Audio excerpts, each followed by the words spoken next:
RS football ഫാമിന്റെ പുതിയ വീഡിയോയിലേക്ക് എല്ലാ മലപ്രശ്നങ്ങളും നമ്മൾ ഇന്ന് സംസാരിക്കാൻ പോകുന്നത് ബാഴ്സലോണ ആൻഡ് റയൽ മഡ്രിഡ് ഈ രണ്ട് ക്ലബ്ബുകളുടെ 10ാം നമ്പറിനെ കുറിച്ചാണ്. 10ാം നമ്പറിൽ ഇതിഹാസങ്ങൾ ഒരുപാട് റയൽ മഡ്രിഡിനും ബാഴ്സലോണയ്ക്കും വേണ്ടി കളിച്ചിട്ടുണ്ട്.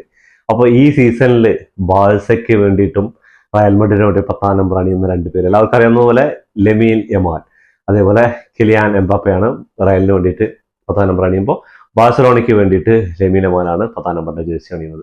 അപ്പോൾ എത്രത്തോളം ഈ 10ാം നമ്പറിനോട് നീതി പുലർത്തുന്നത് നമ്മൾ കണ്ടറിയാം. എന്ന് പറഞ്ഞാൽ ഇതിനു മുമ്പ് ബാഴ്സയ്ക്കും റയലിനും വേണ്ടിയിട്ട് ഒരുപാട് ഇതിഹാസങ്ങൾ 10ാം നമ്പർ ജേഴ്സി അണിഞ്ഞിട്ടുണ്ട്. റയൽ മഡ്രിഡിൽ ഒരുപാട് താരങ്ങൾ, അതേപോലെ ബാഴ്സയിൽ ഒരുപാട് താരങ്ങൾ അണിഞ്ഞിട്ടുണ്ട്. പക്ഷേ നമുക്ക് ഈ താരങ്ങളിൽ ഇപ്പോൾ ലാസ്റ്റ് ടൈം ബാഴ്സയ്ക്ക് വേണ്ടി 10ാം നമ്പർ മെസ്സിക്ക് ശേഷം അൻസു ഫാത്തി ഭയങ്കര ഹൈപ്പോടുകൂടി വന്നാണ് ചങ്ങായി. പക്ഷേ പരിക്കുകളും അതേപോലെ ഫോമില്ലായ്മയും കാരണം ആ 10ാം നമ്പറിനോട് നീതി പുലർത്താൻ പറ്റില്ല. പക്ഷേ യമാല് 19ാം നമ്പറിൽ 1-2 വർഷങ്ങൾക്ക് തന്നെ ബാഴ്സ ജേഴ്സിയിൽ 10ാം നമ്പറിന് അർഹനായി എന്ന് പറഞ്ഞുകൊണ്ടാണ് ഇപ്പോൾ 10ാം നമ്പർ ജേഴ്സി കൊടുത്തിരിക്കുന്നത്. ഐതിഹാസികപരമായ ഒരു നമ്പറാണ് ഇപ്പോൾ 10ാം നമ്പർ യമാല് കിട്ടി ചെറിയ പ്രായത്തിൽ തന്നെ. 18 വയസ്സ് പൂർത്തിയായിട്ടേ ഉള്ളൂ. അപ്പോൾ റയൽ മഡ്രിഡിലാണെങ്കിൽ ലുക്ക മോഡ്രിച്ച് ആയിരുന്നു കഴിഞ്ഞ വർഷം റയലിന് വേണ്ടി 10ാം നമ്പർ. ലുക്ക മോഡ്രിച്ച് റയൽ വിട്ടതോട് കൂടിയിട്ട് അടുത്ത 10ാം നമ്പറിന് ആരാണ്? അപ്പോൾ ഒരുപാട് പേരുണ്ട്. വിനീഷ്യസ് ഉണ്ട്, റോഡ്രി ഉണ്ട്, എംബാപ്പെ ഉണ്ട്. അപ്പോൾ റയൽ തീരുമാനിച്ചത് എംബാപ്പയ്ക്കാണ്. അപ്പോൾ തീർച്ചയായിട്ടും കഴിഞ്ഞ വർഷത്തെ ഗോൾഡൻ ബൂട്ട് വിന്നറാണ്, അതേപോലെ ടോപ്പ് സ്കോറാണ് ലീഗിലെ, അതേപോലെ ഒരുപാട് ഗോളുകളും അസിസ്റ്റുകളൊക്കെ നേടിയ താരമാണ്. അപ്പോൾ തീർച്ചയായിട്ടും ഇനിയുള്ള സീസണിൽ എന്തായിരിക്കും? അതേപോലെ എൽ ക്ലാസിക്കോയിൽ നോക്കുകയാണെങ്കിൽ ചരിത്രത്തിന്റെ പല വഴികളും നടന്നിട്ടുണ്ടാവും. പല ടീമുകൾ ബാഴ്സലോണയും റയൽ മഡ്രിഡും ഒക്കെ ഒരുപാട് കളികൾ വെച്ചിട്ടുണ്ട്. പക്ഷെ കഴിഞ്ഞ സീസണിൽ എൽ ക്ലാസിക്കോ എന്ന് പറഞ്ഞാൽ അത് തീർച്ചയായിട്ടും ബാഴ്സയുടെ ഡൊമിനേഷനാണ്. ഒരു കളി പോലും തോൽക്കാതെയാണ്. 5 മത്സരങ്ങൾ, ഒരു ഫ്രണ്ട്ലി മാച്ച് അടക്കം 5 മത്സരങ്ങൾ, 4 മത്സരങ്ങളിൽ 2 ഫൈനലുകളായിരുന്നു. ആ 2 ഫൈനൽ കോപ്പ ഡെൽ റേയും സൂപ്പർ എസ്പാനിയോൾ, അതിൽ 2ലും ബാഴ്സലോണ വിജയിച്ചു. ഇതിലൊക്കെ ഗോൾ സ്കോർ ചെയ്തിട്ടുണ്ടെങ്കിലും പക്ഷെ എംബാപ്പയെക്കാളും ഇമ്പാക്റ്റ് ഉണ്ടാക്കാൻ പറ്റിയത് ലെമീൻ യമാൽ തന്നെയാണ്. അതുകൊണ്ടാണ് ഈ 18 വയസ്സുകാരൻ ഇപ്പോഴും ഈ വാർത്തകളിൽ ഇടം നേടിയിരിക്കുന്നത്.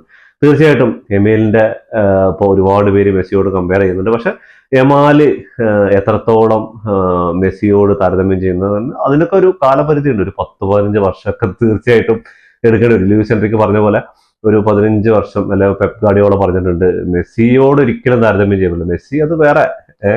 അപ്പോൾ യമാല് വേറൊരു കാറ്റഗറി പ്ലെയർ തന്നെയാണ്. മെസ്സിയുടെ കഴിവുകളൊക്കെ ഉണ്ട്, അതേപോലെ നെയ്മറിന്റെ സ്കില്ലുകളും അങ്ങനെ ഒരുപാട് ഉള്ള ഒരു പ്ലെയർ തന്നെയാണ്. പക്ഷെ ഫ്യൂച്ചറിലേക്ക് പരിക്കുകളും അതേപോലെ ആളുടെ ഫോമില്ലായ്മ ഒന്നും വരാതിരുന്നു കഴിഞ്ഞാൽ ആളുടെ കയ്യിൽ കളിയുണ്ട്, അതിൽ യാതൊരു സംശയമില്ല. അത് നമ്മൾ കണ്ടതാണ് കഴിഞ്ഞ സീസണിൽ സ്പെയിനിന് വേണ്ടിയിട്ട് ബാഴ്സലോണയ്ക്ക് വേണ്ടിയിട്ടും ചങ്ങായി ഒരുപാട് ഇത് ചെയ്തതാണ്.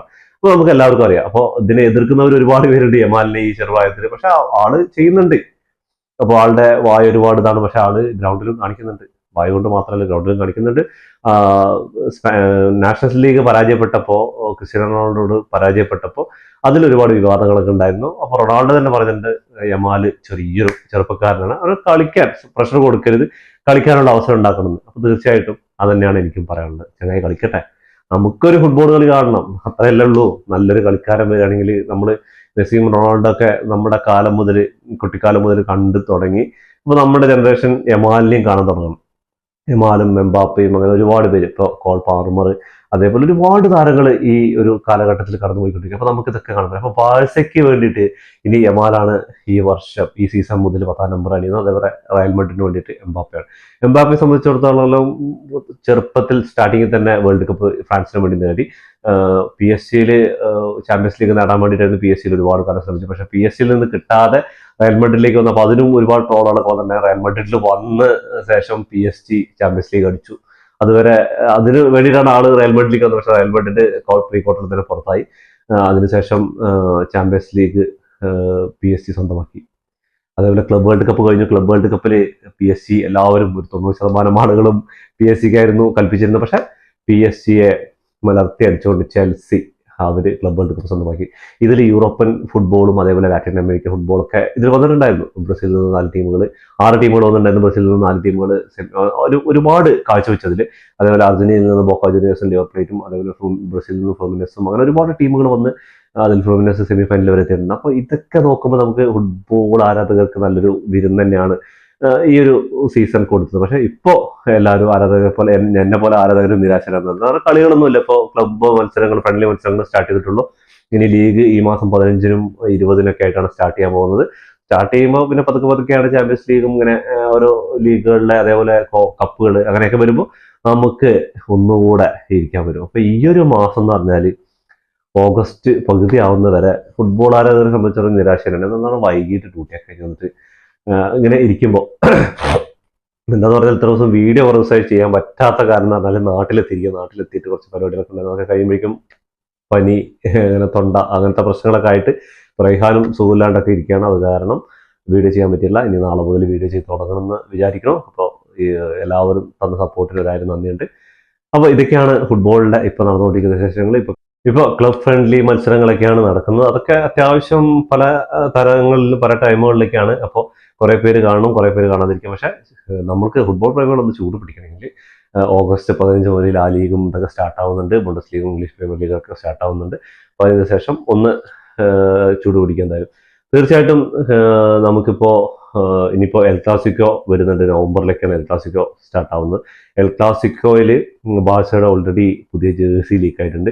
അപ്പോൾ ഇതൊക്കെ നോക്കുമ്പോൾ ഇനിയുള്ള എൽ ക്ലാസിക്കോയിൽ ആരായിരിക്കും ഹൈപ്പ്, അതേപോലെ ആരായിരിക്കും വിജയിക്കുക, ആധിപത്യം പുലർത്താന്ന് ബാഴ്സയായിരിക്കോ, എമാലിന്റെ കീഴിൽ ബാഴ്സയായിരിക്കും, അത് എംബാപ്പന്റെ കീഴിൽ റയൽ മാഡ്രിഡ് ആയിരിക്കും എന്ന് നിങ്ങൾ കമന്റ് ബോക്സിൽ രേഖപ്പെടുത്തുക. തീർച്ചയായിട്ടും ഫുട്ബോൾ ആരാധകർ കാത്തിരുന്ന ഈ 2024-25 സീസണേക്കാളും നല്ലൊരു സീസൺ ആവട്ടെ എന്ന്. ഈ സീസണിൽ ഒരുപാട് കംബാക്കുകളും അതേപോലെ ഒരുപാട് കിട്ടാക്കരിയായിരുന്ന ട്രോഫികൾ നേടിയ ടീമുകൾ, അതേപോലെ ഒരുപാട് സുന്ദരമായ നിമിഷങ്ങൾ ഫുട്ബോൾ പ്രേമികൾക്ക് സമ്മാനിച്ചൊരു വർഷം തന്നെയാണ് തീർച്ചയായിട്ടും. എന്താ പറഞ്ഞാൽ ഇടതടവില്ലാത്ത മത്സരങ്ങൾ, പ്ലേയേഴ്സ് ടയേർഡും കാര്യങ്ങളൊക്കെ ഓക്കെയാണ്. പക്ഷെ നമ്മൾ ആരാധകർക്ക് എന്നും ഇങ്ങനെ ഫുട്ബോൾ കണ്ടുകൊണ്ടിരിക്കുക എന്ന് പറഞ്ഞാൽ അതൊരു രസമുള്ള കാര്യമല്ലേ. അപ്പോൾ തീർച്ചയായിട്ടും അങ്ങനെ ഒരു നല്ലൊരു ഇതാണ്. ഇപ്പോൾ കുറച്ച് ദിവസമായിട്ടാണ് ഇപ്പോൾ കളിയൊന്നും ഇല്ലാത്തത്. ആ സമയത്ത് കറക്റ്റായിട്ട് നാട്ടിൽ വന്ന് പെടാനും പറ്റി. നാട്ടിൽ ചില കാര്യങ്ങളൊക്കെ കഴിഞ്ഞ് ഒന്ന് ആകുമ്പോഴേക്കും സുഖമില്ലാണ്ടായി, പനി, തൊണ്ടവേദന, ജലദോഷം കാര്യങ്ങളൊക്കെ ആയിട്ട്. അപ്പോൾ അതൊന്നൊക്കെ ഒന്ന് റെഡി ആയിട്ട് റിക്കവറി ആയി വരികയാണ്. അപ്പോൾ വരും ദിവസങ്ങളിൽ റെഹാനും കൂടെ ഉണ്ടാവും. ഇന്നിപ്പോൾ ആൾ റെഡി ആയിരുന്നു, പക്ഷെ ആൾ ടയർ സൗണ്ട് ക്ലിയർ അല്ല. അപ്പോൾ അങ്ങനെ. അപ്പോൾ എന്തായാലും ഇതോടുകൂടി ഈ വീഡിയോ അവസാനിക്കുന്നു. ഫുട്ബോൾ ലോകത്തെ പുതിയ വിശേഷങ്ങളുമായി വീണ്ടും കാണാം. ഈ വീഡിയോ ഇഷ്ടപ്പെട്ടാൽ ലൈക്ക് ചെയ്യുക, ഷെയർ ചെയ്യുക, സബ്സ്ക്രൈബ് ചെയ്യുക. സബ്സ്ക്രൈബ് ബട്ടൺ അടുത്തുള്ള ബെല്ലൈക്കൺ ഒന്ന് ക്ലിക്ക് ചെയ്യുക. ഞങ്ങൾ പുതിയ വീഡിയോകൾ നോട്ടിഫിക്കേഷൻ അയച്ചു തരുന്നതായിരിക്കും.